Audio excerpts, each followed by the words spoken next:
그린워싱이라는 게 결국에 모든 걸 다 드러내야 된다. 그 약점까지도 다 드러내야 되는데 그걸 숨기고 잘하는 것만 드러냈을 때 그것조차도 이제 그린워싱이라고 하지 않습니까? 그래서 이런 부분에 있어서 이제 소송을 또 걸 거가 있고요. 안녕하십니까? 송준호의 생활 ESG입니다. 네, 오늘은요, 유럽과 미국의 에너지 소송, 누가 누구에게 소송을 거나 이런 주제로 한번 다뤄보려고 합니다. 바로 들어가 보시죠. 먼저 유럽입니다. 유럽에서는 프랑스, 폴란드, 독일, 유럽 국가들이 에너지 헌장 조약 ECT를 탈퇴하는 러시를 보이고 있다. 자, 이게 어떻게 소송이랑 연결되는지 한번 살펴보겠습니다. 프랑스, 폴란드, 독일, 스페인, 네덜란드 등 유럽 국가들이 에너지에 대한 투자를 보호하는 에너지 헌장 조약, 에너지 차터 트리어티, ECT를 탈퇴하겠다 선언하고 있습니다. 프랑스의 에마니엘 마크롱 대통령이 21일에 프랑스는 ECT를 탈퇴할 것이라고 말했다 이렇게 얘기를 하고 있고요. 또 마크롱 대통령은 벨기에 브뤼셀에서 열린 EU 정상회의가 끝난 다음에 우리는 ECT에서 탈퇴하기로 결정했다고 이렇게 선언을 했습니다. ECT 탈퇴는 완료까지 한 1년 정도 걸릴 것으로 예상을 하고 있습니다. 자, ECT가 뭐냐면요. EU를 포함해서 53개국이 서명한 조약입니다. 이 98년도에 법적 효력을 발휘하게 된 좀 오래된 그런 조약이고요. 에너지 산업이랑 특정 화석연료 산업에서 국경을 초월해서 협력을 해보자 그런 다자간 틀을 확립하게 되는 국제 협약입니다. 이 조약은 이제 무역이라든지 운송, 투자, 에너지 효율을 포함한 상업적 에너지 활동 전반을 포괄하고 있습니다. 이게 좀 더 이제 살펴보면요. 4가지 광범위한 분야에 초점을 맞추고 있는데 국민 대우의 확대와 외국인 투자 보호, 에너지 자재 제품 및 에너지 관련 장비 무역에 대한 비차별적 조건, 그러니까 차별하지 않도록 동일한 조건에서 해야 된다 이런 것이고요. 또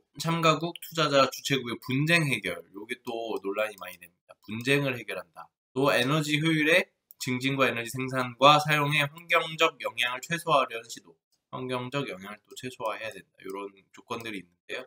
유럽에서 이제 당연히 ECT에 대해서 이제 정책 연구를 하겠죠.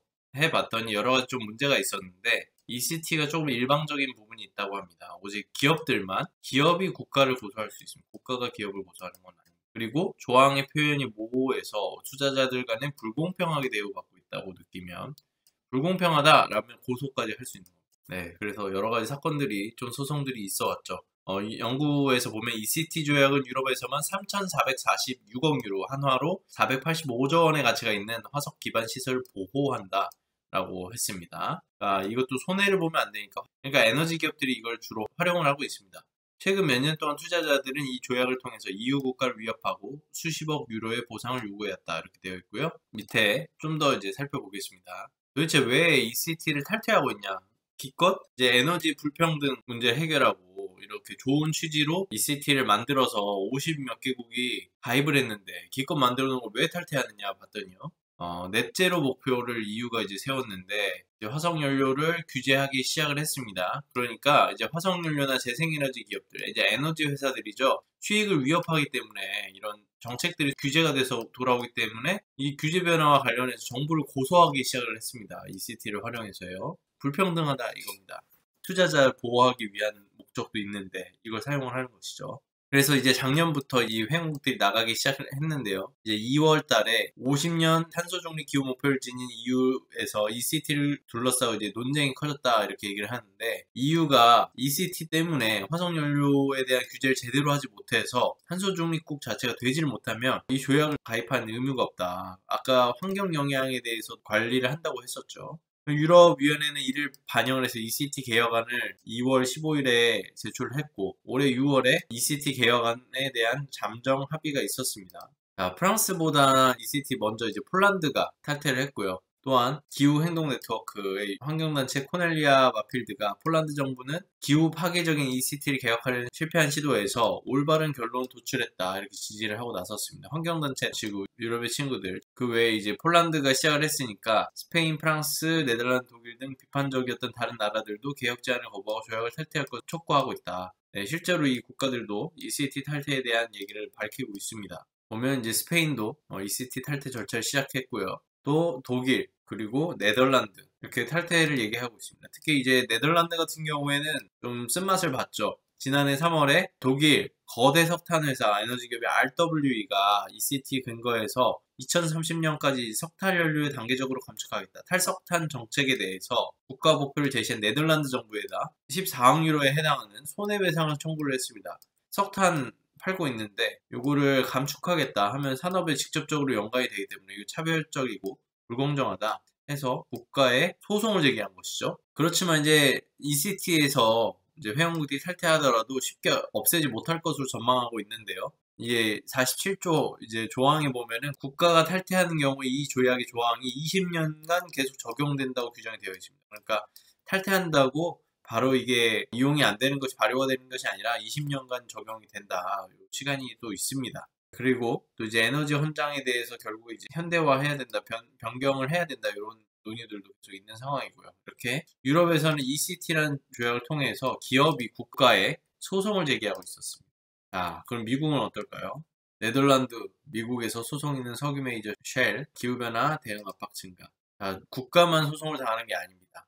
당연히 기업들도 소송을 받고 있는 것이죠. 예를 들어 이제 쉘, 우리가 잘 알고 있는 석유 메이저 쉘을 보시면은 네덜란드에서 그린워싱 소송에서 패소하고 미국에서는 뉴저지주에서 석유의 악영향을 대중에게 은폐했다는 이유로 소송을 당했습니다. 다 그린워싱.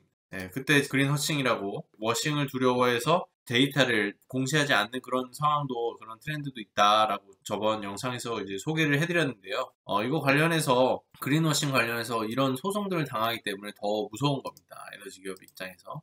자, 네덜란드 광고 감시 기관이 쉘의 이산탄소 배출 크레딧을 홍보하는 광고가 오해의 소지가 있기 때문에 철회해야 된다. 이렇게 판결했고요. 판결에 대해서 이제 쉘은 더 항소를 못한다고 합니다. 특히 이제 쉘 광고는 고객들에게 화석 연료에 대한 추가 비용을 지불할 수 있는 선택권을 제공하고 추가 비용은 연료로 생성된 오염을 보상하는 배출 감소 프로젝트의 크레딧을 산다. 그러니까 일단은 돈을 더 낼 수 있게 이렇게 선택지가 있고 이 더 낸 돈으로 배출 감소 프로젝트 이제 배출 크레딧을 배출권을 산다라는 건데요. 요게 오해의 소지가 있었다라고 하는 거고요. 한번 지적이 있었는데 이게 다시 시작됐다 그런 지적인 것이죠. 네, 네덜란드 광고코드위원회의 이제 항소위원회는 쉘의 이산화탄소 배출 크레딧이 이산화탄소 흡수를 실제로 실현할 수 있다는 증거가 불충분하다. 그러니까 신뢰성 문제죠, 결국에. 크레딧이 항상 이 배출 크레딧은 결국에 이게 진짜 자본이기 때문에 그 신뢰성이 굉장히 중요하지 않습니까? 이거를 증명하는 게 굉장히 중요하고 또 감사받는 게 굉장히 중요합니다.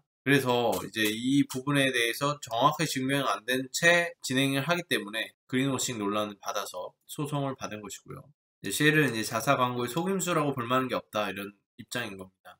이제 쉘 입장에서는 이산화탄소에 대한 보상이 정확히 무엇이냐, 결국에 이제 소비자가 이렇게 추가 지불을 함으로 인해서 어떤 환경적 영향을 더 가져올 것이냐, 어떤 임팩트를 더 가져올 것이냐에 대한 정보를 공시를 더 분명하게 하겠다라는 입장입니다. 네, 뉴저지주에서도 당했죠. 기후변화에 대해 쉘을 포함해서 엑소모빌, 쉐브론, BP, 코노코, 필립스 같은 이제 5개 석유 기업이 한 번에 당했습니다.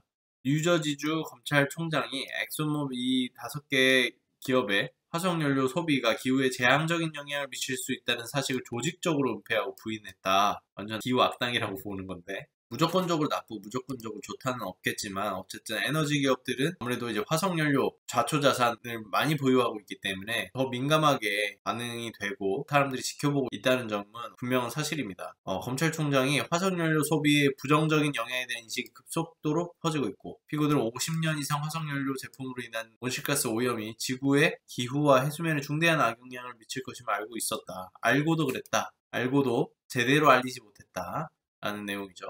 이런 법적 절차가 수백만 달러의 납세자들의 돈을 낭비하고 기후변화의 위험을 줄이는 의미 있는 행동을 진전시키는 아무런 도움이 되지 않는다. 엑소모빌은 증가하는 사회의 에너지 수요를 충족시키면서 온실가스 배출을 줄이기 위한 노력에 계속 투자할 것이라고 성명서로 대응했습니다.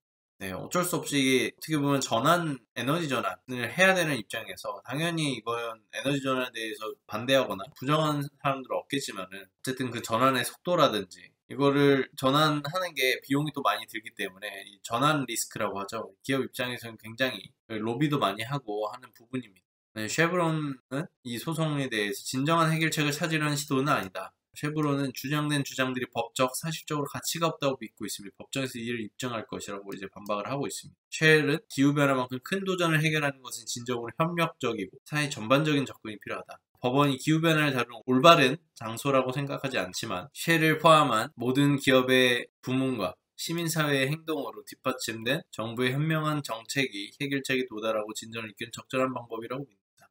사법기관이 아닌 정부기관을 통해서 해야 된다라고 보시죠. 사실 이런 부분에 대해서 이제 논란도 많았습니다. 인플루언스 맵이 대표적이죠. 기업들이 어떤 산업협회에 들어가 있는가 그거를 잘 보고 있거든요. 산업협회가 예를 들어 단일 기업들은 넷제로 목표를 발표하고 녹색 정책에 대해서 이렇게 홍보를 많이 하고 있습니다.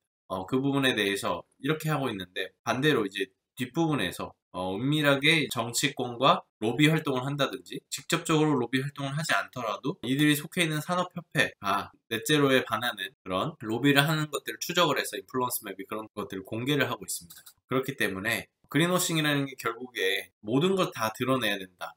약점까지도 다 드러내야 되는데 그걸 숨기고 잘하는 것만 드러냈을 때 그것조차도 이제 그린워싱이라고 하지 않습니까? 그래서 이런 부분에 있어서 이제 소송을 또 걸 수가 있고요.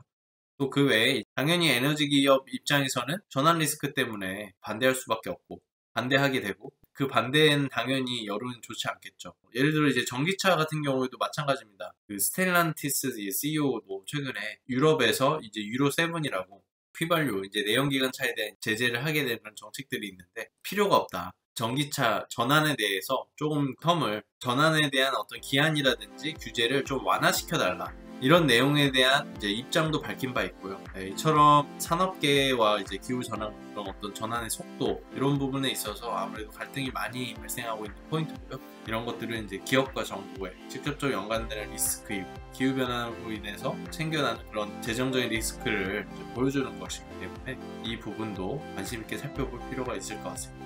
오늘 송준의 생활 ESG 여기까지 하겠습니다. 감사합니다.